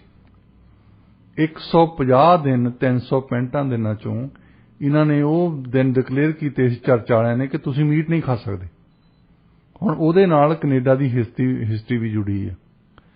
ਜਦੋਂ ਪਹਿਲੇ ਲੋਕ ਆਏ ਆ ਵਪਾਰੀ ਇੱਥੇ ਕੈਨੇਡਾ ਦੇ ਵਿੱਚ, ਕੌਡ ਫਿਸ਼ਿੰਗ ਲਈ ਆਏ ਐਕਚੁਅਲੀ, ਕਿਉਂਕਿ ਫਿਸ਼ ਨੂੰ ਇਹ ਮੀਟ ਨਹੀਂ ਸਮਝਦੇ। ਤੁਸੀਂ ਫਿਸ਼ ਖਾ ਸਕਦੇ, ਮੈਂ ਵੀ ਖਾ ਲੈਣਾ ਜੀ। ਕੁਝ ਲੋਕ ਉਹ ਕਹਿੰਦੇ ਕਿ ਵੈਜੀਟੇਰੀਅਨ, ਇਹਨੂੰ ਵੈਜੀਟੇਰੀਅਨ ਕਹਿੰਦੇ ਆ। ਹਾਂਜੀ। ਤੇ ਵੈਜੀਟੇਰੀਅਨ ਖਾਣੇ ਦੇ ਨਾਲ ਫਿਸ਼ ਵੈਸੇ ਵਧੀਆ ਮੀਟ ਹੈ ਵੈਸੇ, ਜੇ ਮੀਟ ਕਹਿੰਦੇ ਆ ਉਹਨੂੰ ਜੀ, ਕਿਉਂਕਿ ਇਹਦੇ ਵਿੱਚ ਓਮੇਗਾ ਵਗੈਰਾ ਦੀਆਂ ਜੋ ਵਿਟਾਮਿਨਸ ਇਹਦੇ ਵਿੱਚ ਮਿਲਦੇ ਆ ਉਹ ਦੂਸਰੇ ਫੂਡ ਦੇ ਵਿੱਚ ਨਹੀਂ ਮਿਲਦੇ। ਪ੍ਰੋਟੀਨ ਦਾ ਵੀ ਚੰਗਾ ਸੋਰਸ ਹੈ। ਸੋ ਇਹ ਫਿਸ਼ ਕੈਚ ਕਰਕੇ ਡਰਾਈ ਕਰਕੇ ਯੂਰਪ ਨੂੰ ਭੇਜਦੇ ਹੁੰਦੇ ਸੀ ਕਿ 150 ਦਿਨ ਤਾਂ ਚਰਚ ਵਾਲੇ ਤੁਹਾਨੂੰ ਮੀਟ ਖਾਣ ਨਹੀਂ ਦਿੰਦੇ। ਉਹ ਇਹ ਦੱਸਦੇ ਸੀ ਵੀ ਤੁਸੀਂ ਖਾਣਾ ਕੀ ਆ, ਪਹਿਨਣਾ ਕੀ ਆ, ਮਤਲਬ ਸੰਡੇ ਨੂੰ ਤੁਸੀਂ ਕੁਝ ਕਿਤੇ ਹੋਰ ਨਹੀਂ ਜਾ ਸਕਦੇ ਚਰਚ ਤੋਂ ਬਿਨਾਂ। ਮਤਲਬ ਚਰਚ ਵੱਲੋਂ ਤੁਹਾਨੂੰ ਇੰਸਟਰਕਸ਼ਨਸ ਮਿਲਦੀਆਂ ਸੀ। ਫਿਰ ਉਹਨਾਂ ਦੇ ਕਹੇ ਤੇ ਜੇ ਚਰਚ ਦੇ ਖਿਲਾਫ ਜਾਂ ਰਾਜੇ ਦੇ ਖਿਲਾਫ ਕੋਈ ਬੋਲਦਾ ਸੀ ਫਿਰ ਚਰਚ ਵਾਲੇ ਕਹਿੰਦੇ ਇਹਨੂੰ ਵੱਢ ਦੇ। ਇਹਦੇ ਖਿਲਾਫ ਯੂਰਪ ਦੇ ਵਿੱਚ ਜਿਹੜੀ ਮੂਵਮੈਂਟ ਚੱਲੀ, ਜਿਹਨੂੰ ਅਸੀਂ ਸੈਕੂਲਰਿਜ਼ਮ ਕਹਿੰਦੇ ਆ, ਉਹਨੂੰ ਅਮਰੀਕਨ ਰੈਵੋਲੂਸ਼ਨਰੀਜ਼ ਜਿਹੜੇ ਸੀ ਜੈਫਰਸਨ ਵਰਗੇ, ਵਾਸ਼ਿੰਗਟਨ ਵਰਗੇ, ਜੈਫਰਸਨ ਨੇ ਖਾਸ ਤੌਰ ਤੇ ਕਿਹਾ ਫਰਸਟ ਅਮੈਂਡਮੈਂਟ ਤੇ, ਕਹਿੰਦਾ ਕਿ ਇੱਕ ਚਾਈਨੀਜ਼ ਵਾਲ ਹੋਣੀ ਚਾਹੀਦੀ, ਮਤਲਬ ਇੱਕ ਵੱਡੀ ਕੰਧ ਹੋਣੀ ਚਾਹੀਦੀ ਆ ਕਿ ਜੇ ਤੁਹਾਡੀ ਪ੍ਰਾਈਵੇਟ ਲਾਈਫ ਜਿਹੜੀ ਆ ਤੁਸੀਂ ਉਹਦੇ ਵਿੱਚ ਧਰਮ ਦੇ ਵਿੱਚ ਵਿਸ਼ਵਾਸ ਕਰਦੇ ਆ, ਇਹ ਪਬਲਿਕ ਲਾਈਫ 'ਚ ਨਾ ਆਵੇ। ਹੁਣ ਪਬਲਿਕ ਲਾਈਫ 'ਚ ਕੀ ਆ? ਸਕੂਲ ਹੈ, ਕੋਰਟਸ ਨੇ, ਅਸੈਂਬਲੀ ਆ। ਹੁਣ ਅਮਰੀਕਾ ਦੇ ਵਿੱਚ ਜੇ ਤੁਸੀਂ ਅਰਦਾਸ ਕਰਨੀ ਆ, ਸਕੂਲੇ ਅਰਦਾਸ ਨਹੀਂ ਕਰ ਸਕਦੇ ਕਿਉਂਕਿ ਇਹ ਇੱਕ ਸੈਕੂਲਰ ਅਦਾਰਾ ਹੈ। ਜੇ ਤੁਸੀਂ ਅਰਦਾਸ ਕਰਨੀ ਹੈ ਚਰਚ ਦੇ ਵਿੱਚ ਕਰੋ ਜਾਂ ਆਪਣੇ ਘਰ ਬੈਠ ਕੇ ਕਰੋ। ਆਪਣੀ ਪ੍ਰਾਈਵੇਟ ਲਾਈਫ ਦੇ ਵਿੱਚ ਤੁਸੀਂ ਕੀ ਕਰਦੇ ਆ, ਤੁਸੀਂ ਕਿਹੜੇ ਧਰਮ ਨੂੰ ਮੰਨਦੇ ਆ, ਇਹ 'ਚ ਪੂਰੀ ਆਜ਼ਾਦੀ ਹੈ ਤੁਹਾਨੂੰ, ਕੋਈ ਕੁਛ ਨਹੀਂ ਕਹਿੰਦਾ ਉਹ ਤੁਹਾਨੂੰ। ਅੱਛਾ ਤੁਸੀਂ ਆਪਣੇ ਆਪ ਨੂੰ ਰੱਬ ਸਮਝਦੇ ਹੋ, ਵੀ ਸਮਝ ਲਓ, ਕੋਈ ਗੱਲ, ਉਹਨਾਂ ਨੂੰ ਕੋਈ ਇਤਰਾਜ਼ ਨਹੀਂ ਇਸ ਗੱਲ ਤੇ। ਪਰ ਜੇ ਉਹ ਬੱਚਾ ਉਹ ਕਹਿੰਦਾ ਕਿ ਸਕੂਲ ਦੀ ਗਰਾਊਂਡ ਦੇ ਵਿੱਚ ਪ੍ਰੇਅਰ ਕਰ ਰਿਹਾ ਸੀ, ਸੋ ਕੋਚ ਨੇ ਉਹ ਕਹਿੰਦਾ ਮੈਂ ਤਾਂ ਫਰਸਟ ਅਮੈਂਡਮੈਂਟ ਦੇ ਹਿਸਾਬ ਦੇ ਨਾਲ ਇਹਨੂੰ ਮਨਾ ਕੀਤਾ ਕਿ ਇੱਥੇ ਤੇਰਾ ਹੱਕ ਨਹੀਂ ਬਣਦਾ ਕਿ ਪ੍ਰੇਅਰ ਕਰੇ, ਅਰਦਾਸਾਂ ਕਰੇ। ਇੱਥੇ ਤੂੰ ਫੁੱਟਬਾਲ ਖੇਲਣਾ ਆਇਆ, ਫੁੱਟਬਾਲ ਖੇਲ, ਜਾ ਕੇ ਆਪਣੇ ਚਰਚ ਦੇ ਵਿੱਚ ਅਰਦਾਸ ਕਰ ਜਾਂ ਆਪਣੇ ਘਰ ਦੇ ਵਿੱਚ ਅਰਦਾਸ ਕਰ, ਉਹ ਪ੍ਰੇਅਰ ਕਰਨ ਲਈ ਤੇਰੀ ਜਗ੍ਹਾ ਹੈਗੀ ਆ। ਸੋ ਜਿੰਨੇ ਵੀ ਸਕੂਲਾਂ ਦੇ ਵਿੱਚ ਬਹੁਤ ਜਗ੍ਹਾ ਤੇ ਕਈ ਸਟੇਟਸ ਨੇ ਇਹਨਾਂ ਦਾ ਸਿੰਬਲ ਹੈਗਾ ਕ੍ਰਿਸਚੀਅਨਿਟੀ ਦਾ, ਜਿਹੜੀ ਕ੍ਰਾਸ ਲਾਉਂਦੇ ਆ ਜੀ, ਕ੍ਰਾਸ ਨੂੰ ਬਣਾ ਕੇ ਉਹਨਾਂ ਨੇ ਕੋਰਟਸ ਦੇ ਮੂਹਰੇ ਲਾਤਾ, ਇੱਕ ਜਗ੍ਹਾ ਤੇ ਅਸੈਂਬਲੀ ਦੇ ਮੂਹਰੇ ਲਾਤਾ। ਉਹਨੂੰ ਫਿਰ ਕੋਰਟਸ ਨੇ ਆਰਡਰ ਕੀਤਾ, ਸੁਪਰੀਮ ਕੋਰਟ ਨੇ, ਕਿ ਇਹਨੂੰ ਢਾਓ, ਕਿਉਂਕਿ ਸਾਡੇ ਧਰਮ ਤੇ ਸਟੇਟ ਵੱਖਰੀ ਚੀਜ਼ਾਂ। ਸਟੇਟ ਨੇ ਜੋ ਕਰਨਾ ਆ ਉਹਦਾ ਕੰਮ ਹੈ ਕਾਨੂੰਨ ਬਣਾਉਣਾ, ਕਾਨੂੰਨ ਲਾਗੂ ਕਰਨਾ। ਉਹ ਸਾਰੇ ਲੋਕਾਂ ਲਈ ਕੁਝ ਹੈ ਜਿਹੜੇ ਮਰਜ਼ੀ ਧਰਮ ਦੇ ਵਿੱਚ ਵਿਸ਼ਵਾਸ ਕਰਦੇ ਹੋਣ। ਜੇ ਤੁਸੀਂ ਧਰਮ ਦੇ ਵਿੱਚ ਤੁਸੀਂ ਮਸਜਿਦ ਜਾਣਾ, ਤੁਸੀਂ ਮੰਦਿਰ ਜਾਣਾ, ਤੁਸੀਂ ਚਰਚ ਦੇ ਵਿੱਚ ਗਿਰਜੇ ਜਾਣਾ, ਉਹ ਜਾ ਸਕਦੇ। ਘਰ ਦੇ ਵਿੱਚ ਤੁਸੀਂ ਜਿੰਨਾ ਮਰਜ਼ੀ ਰੌਲਾ ਪਾਈ ਚੱਲੋ, ਪਰ ਤੁਸੀਂ ਆ ਕੇ ਸਕੂਲੇ ਕਹੋ ਕਿ ਅਸੀਂ ਅਰਦਾਸਾਂ ਕਰਨੀਆਂ, ਅਸੀਂ ਤਾਂ ਇੱਥੇ ਆਹ ਕੰਮ ਕਰਨਾ, ਅਸੀਂ ਆਹ ਕੰਮ ਕਰਨਾ, ਉਹ ਤੁਹਾਨੂੰ ਮਨਾਹੀ ਆ, ਕਿਉਂਕਿ ਸਟੇਟ ਇਸ ਗੱਲ ਦੀ ਪ੍ਰੋੜਤਾ ਨਹੀਂ ਕਰਦੀ। ਫਿਰ ਤੁਸੀਂ ਕਹੋਗੇ ਦਾ ਕੈਨੇਡਾ ਦੇ ਵਿੱਚ ਪਹਿਲਾਂ ਹਾਊਸ ਆਫ ਕਾਮਨਸ ਦੇ ਵਿੱਚ, ਹੁਣ ਖਤਮ ਕੀਤੀ ਵੈਸੇ, ਹਾਊਸ ਆਫ ਕਾਮਨਸ ਦੇ ਸਾਰੇ MP ਖੜਦੇ ਹੁੰਦੇ ਸੀ। ਪਹਿਲਾਂ ਇਹ ਅਰਦਾਸ ਕਰਦੇ ਹੁੰਦੇ ਸੀ, ਕ੍ਰਿਸਚੀਅਨਿਟੀ ਦੀ ਅਰਦਾਸ ਕਰਦੇ ਸੀ, ਇਨ ਗॉड ਵੀ ਟਰਸਟ। ਹੁਣ ਉਹ ਬੰਦ ਕੀਤੀ ਆ ਕਿ ਇੱਥੇ ਜਿਹੜੇ ਹਾਊਸ ਆਫ ਕਾਮਨਸ 'ਚ ਲੋਕੀ ਰਹਿੰਦੇ ਆਏ ਨੇ, ਇਹ ਹੋਰ ਧਰਮਾਂ ਦੇ ਵੀ ਲੋਕ ਆ ਜੀ। ਇਹਨਾਂ ਦੇ ਵਿੱਚੋਂ ਮੁਸਲਮਾਨ ਵੀ ਆ, ਇਹਨਾਂ 'ਚ ਹਿੰਦੂ ਵੀ ਆ, ਇਹਨਾਂ ਦੇ ਵਿੱਚ ਸਿੱਖ ਵੀ ਆ। ਸੋ ਇਸ ਕਰਕੇ ਜਿਹੜਾ ਕੈਨੇਡਾ ਦੇ ਟ੍ਰੈਡੀਸ਼ਨ ਚੱਲਿਆ ਆ ਰਿਹਾ ਸੀ, ਉਹ ਖਤਮ ਹੋ ਗਿਆ। US ਦੇ ਵਿੱਚ ਬਿਲਕੁਲ ਨਹੀਂ ਕਰ ਸਕਦੇ, ਕਿਸੇ ਵੀ ਅਦਾਰੇ ਦੇ ਵਿੱਚ, ਜਿਹੜਾ ਮਤਲਬ ਸਰਕਾਰ ਦਾ ਅਦਾਰਾ ਹੋਵੇ, ਉਹਦੇ ਵਿੱਚ। ਹੁਣ ਇੰਟਰਸਟਿੰਗ ਗੱਲ ਹੋਣੀ ਆ ਜਦੋਂ ਇਹਨਾਂ ਨੇ ਆਰਗੂਮੈਂਟਸ ਪੇਸ਼ ਕਰਨੀਆਂ, ਕਿਉਂਕਿ ਅਜੇ ਵੀ ਕੋਈ ਲੋਕ ਸੋਚਦੇ ਜਿਹੜੀ ਦੋ ਚੀਜ਼ਾਂ ਨੂੰ ਮਿਕਸ ਕਰਦੇ ਆ। ਧਰਮ ਦੀ ਆਜ਼ਾਦੀ ਹੈ ਵੈਸੇ, ਹਾਂਜੀ, ਧਰਮ ਦੀ ਆਜ਼ਾਦੀ। ਉਹ ਕਹਿੰਦੇ ਕਿ ਅਸੀਂ ਜਿੱਥੇ ਮਰਜ਼ੀ ਜਾ ਕੇ ਅਰਦਾਸ ਕਰੀਏ, ਕਿਉਂਕਿ ਮੈਂ ਧਾਰਮਿਕ ਬੰਦਾ ਹਾਂ, ਮੇਰਾ ਜੀ ਕਰਦਾ ਸੀ ਉੱਥੇ ਗਰਾਊਂਡ ਦੇ ਵਿੱਚ ਅਰਦਾਸ ਕਰਾਂ। ਹੁਣ ਜਿਹੜੇ ਕਨਸਟੀਟਿਊਸ਼ਨਲ ਐਕਸਪਰਟਸ ਆ, ਉਹ ਦੂਸਰੇ ਪਾਸੇ ਆਰਗੂਮੈਂਟ ਕਰਦੇ ਆ। ਉਹ ਕਹਿੰਦੇ ਕਿ ਇਹਨੇ ਸੈਪਰੇਟ ਕੀਤਾ ਹੈ, ਇਹਨਾਂ ਨੂੰ ਦੋ ਚੀਜ਼ਾਂ ਨੂੰ ਵੱਖ-ਵੱਖ ਤੌਰ ਤੇ ਦੇਖਣਾ ਚਾਹੀਦਾ। ਤੁਸੀਂ ਧਾਰਮਿਕ ਤੌਰ ਤੇ ਵਿਸ਼ਵਾਸ ਕਰਦੇ ਆ ਕਿਸੇ ਚੀਜ਼ ਦੇ ਵਿੱਚ, ਉਹਦੇ ਵਿੱਚ ਤੁਸੀਂ ਅਰਦਾਸ ਕਰਨੀ ਆ, ਪ੍ਰੇਅਰ ਕਰਨੀ ਆ, ਉਹ ਤੁਸੀਂ ਆਪਣੇ ਚਰਚ ਦੇ ਵਿੱਚ ਕਰੋ, ਆਪਣੇ ਧਾਰਮਿਕ ਅਦਾਰੇ ਦੇ ਵਿੱਚ ਕਰੋ, ਆਪਣੇ ਘਰ ਦੇ ਵਿੱਚ ਜਾ ਕੇ ਕਰੋ। ਜਿਹੜਾ ਲੋਕਾਂ ਨੇ ਫੰਡ ਦੇ ਕੇ ਚੀਜ਼ ਬਣਾਈ ਆ, ਸਕੂਲ ਜਿਹੜਾ ਟੈਕਸ ਦੇ ਕੇ ਬਣਾਇਆ ਹੈ, ਉਹਨਾਂ ਲੋਕਾਂ ਨੇ ਇੱਕ ਸੰਵਿਧਾਨ ਵੀ ਬਣਾਇਆ ਹੈ। ਉਸ ਸੰਵਿਧਾਨ ਦੇ ਵਿੱਚ ਇਹਨੂੰ ਵਖਰੇਵਾਂ ਪੈਦਾ ਕੀਤਾ ਗਿਆ ਕਿ ਇੱਕ ਲਾਈਫ ਹੈਗੀ ਆ ਪਬਲਿਕ ਲਾਈਫ, ਇੱਕ ਲਾਈਫ ਹੈਗੀ ਆ ਜਿਹੜੀ ਪ੍ਰਾਈਵੇਟ ਲਾਈਫ ਹੈ। ਜੇ ਤੁਸੀਂ ਉਹਨੂੰ ਨਹੀਂ ਅਬਜ਼ਰਵ ਕਰਦੇ ਤੇ ਇਹ ਇੰਟਰਸਟਿੰਗ ਕੇਸ ਹੈ ਵੈਸੇ ਸੁਪਰੀਮ ਕੋਰਟ ਦੇ ਵਿੱਚ ਆਉਣ ਵਾਲਾ, ਤੇ ਸਾਡੇ ਵਾਸ਼ਿੰਗਟਨ ਸਟੇਟ ਦੇ ਨਾਲ ਜੁੜਿਆ ਹੋਇਆ। ਜੀ ਬਿਲਕੁਲ, ਜਦੋਂ ਇਸ ਕੇਸ ਦੇ ਵਿੱਚ ਓਰਲ ਆਰਗੂਮੈਂਟ ਸ਼ੁਰੂ ਹੋਣਗੀਆਂ ਤਾਂ ਫਿਰ ਕਾਫੀ ਇੰਟਰਸਟਿੰਗ ਹੋਣਗੀਆਂ, ਤਾਂ ਦੇਖਦੇ ਹਾਂ ਕੀ ਹੁੰਦਾ। ਤੇ ਫਿਲਹਾਲ ਸਮਾਂ ਹੋ ਚੁੱਕਿਆ ਅੱਜ ਦੇ ਵਿਚਾਰ ਦਾ, ਤੇ ਡਾਕਟਰ ਸਾਹਿਬ ਆਪਣੇ ਸਰੋਤਿਆਂ ਨੂੰ ਹੁਣ ਅੱਜ ਦਾ ਵਿਚਾਰ ਦੱਸੋ। ਅੱਜ ਦਾ ਵਿਚਾਰ ਹੈ ਜੀ, ਕਹਿੰਦੇ ਜੇ ਸ਼ੇਰ ਕਮਜ਼ੋਰ ਵੀ ਹੋ ਜਾਵੇ ਤਾਂ ਕੁੱਤਾ ਉਹਨੂੰ ਵੱਢਣ ਦੀ ਹਿੰਮਤ ਨਹੀਂ ਕਰਦਾ। ਜੀ ਬਿਲਕੁਲ, ਤੇ ਇਸੇ ਨੋਟ ਤੇ ਅਸੀਂ ਅੱਜ ਦੇ ਪ੍ਰੋਗਰਾਮ ਦੀ ਸਮਾਪਤੀ ਕਰਦੇ ਹਾਂ। ਪ੍ਰੋਗਰਾਮ ਤੁਹਾਨੂੰ ਕਿਹੋ ਜਿਹਾ ਲੱਗਿਆ ਸਾਨੂੰ ਦੱਸਣਾ ਜ਼ਰੂਰ। ਤੁਸੀਂ ਸਾਨੂੰ ਈਮੇਲ ਕਰ ਸਕਦੇ ਹੋ info@radioindia.ca ਤੇ ਕਾਲ ਕਰ ਸਕਦੇ ਹੋ 6045929191 ਤੇ 6045929191। ਇਸ ਤੋਂ ਇਲਾਵਾ ਤੁਸੀਂ ਸਾਨੂੰ ਸਾਡੇ ਕਿਸੇ ਵੀ ਸੋਸ਼ਲ ਮੀਡੀਆ ਤੇ ਵੀ ਮੈਸੇਜ ਕਰ ਸਕਦੇ ਹੋ। ਫੇਸਬੁੱਕ ਪੇਜ ਹੈ ਰੇਡੀਓ ਇੰਡੀਆ ਦੇ ਨਾਂ ਹੇਠ, ਟਵਿੱਟਰ ਹੈ @radioindia1110 ਤੇ ਇੰਸਟਾਗ੍ਰਾਮ ਹੈ ਰੇਡੀਓ ਇੰਡੀਆ 1110।